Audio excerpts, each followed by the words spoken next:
khabar murid-murid? Berjumpa lagi pada video perkongsian cikgu pada kali ini. Pada kali ini, cikgu akan berkongsi Bahasa Melayu tahun 3. Agaknya, apa kemahiran yang akan kita belajar pada hari ini?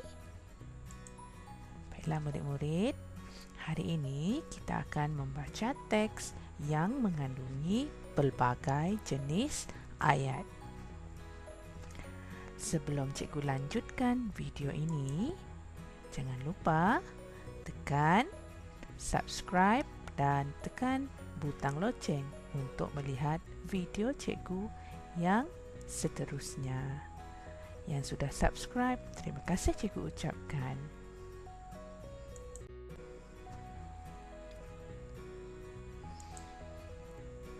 Mari kita lihat standard kandungan yang kita belajar pada hari ini. 2.1 iaitu asas membaca dan memahami. Standard pembelajaran pula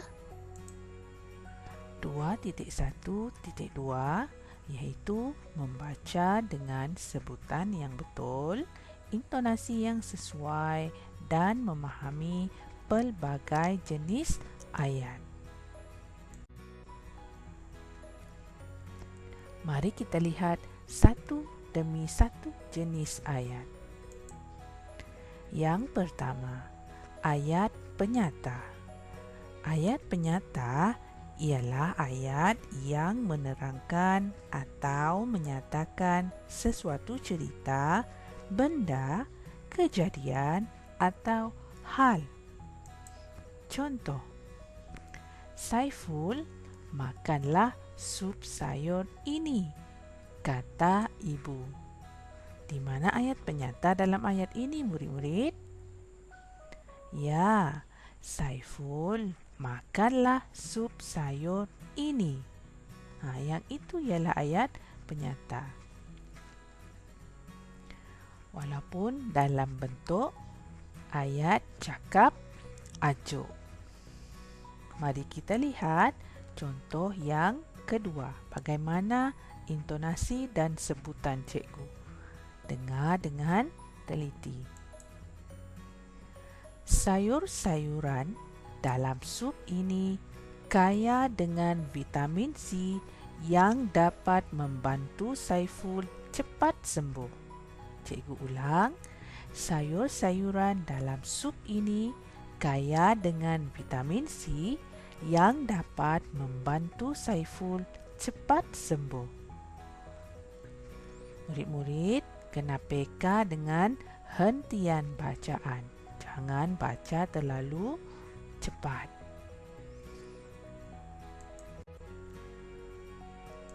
Mari kita lihat jenis ayat yang kedua.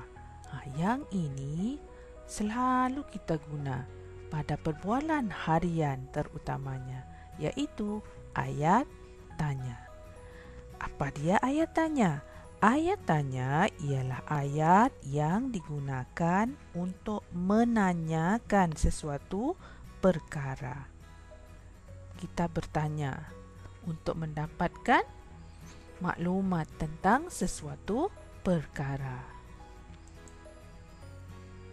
Contohnya, apakah khasiat sup sayur ini, Ibu? Tanya Saiful. Pada ayat tanya, mesti hadir tanda tanya di hujungnya. Cikgu ulang balik, dengar sebutan cikgu dan intonasi yang cikgu gunakan.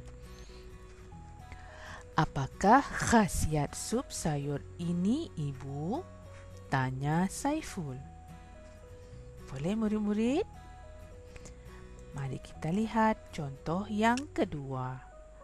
Milik siapakah baju ini? Tanya Nabila kepada ibunya. Milik siapakah baju ini? Tanya Nabila kepada ibunya. Boleh? Boleh ikut cikgu? Mari kita lihat jenis ayat yang ketiga, yaitu ayat seruan. Ayat seruan digunakan untuk melahirkan pelbagai perasaan yang berkaitan dengan keadaan. Dan ayat seruan ini mesti diakhiri dengan tanda seru. Mari kita lihat contoh ayat. Oh, banyak kelebihan vitamin C ini, kata Saiful. Nampak tak tanda seru di belakang? Ini ayat seruan. Dan ayat seruan ini mesti hadir dengan kata seru. Dan biasanya kata seru terletak di hadapan, iaitu oh dalam ayat ini. Dengar cikgu ujar sekali lagi. Oh, banyak kelebihan vitamin C ini, kata Saiful. Wah, cantiknya kereta ini. Apa kata seru dalam ayat ini, murid-murid? Ya, wah. Intonasinya kena kagum, bunyi kagum. Sebab wah ini kata seru yang menunjukkan kagum. Wah, cantiknya kereta ini. Baiklah murid-murid, jika sudah faham, mari kita berlatih membaca. Sila baca teks yang mengandungi pelbagai jenis ayat ini.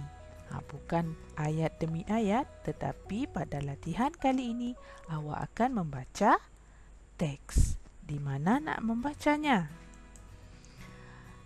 Sila rujuk buku teks Bahasa Melayu tahun 3 jilid pertama pada halaman yang ke-23.